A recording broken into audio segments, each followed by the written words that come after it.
ஏய், யாரா நீ? சிவா. ஓ, இந்த ஏரியாவுல ரவுடித்தனம் பண்றவன் நீதானா?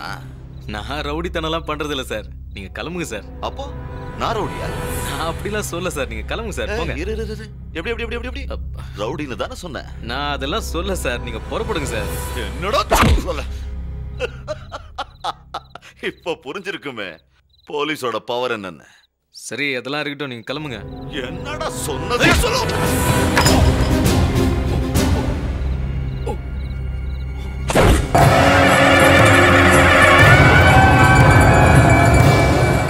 பாத்தியா சிவா ரூபத்தை? இதுக்கு முன்னாடி தெரியாதது கூட தெளிவா தெரிஞ்சிருக்குமே. இன்னொரு தடவை இந்த வீட்டுக்கு நீ வந்த பொலி பொலி போட்டுருவேன்.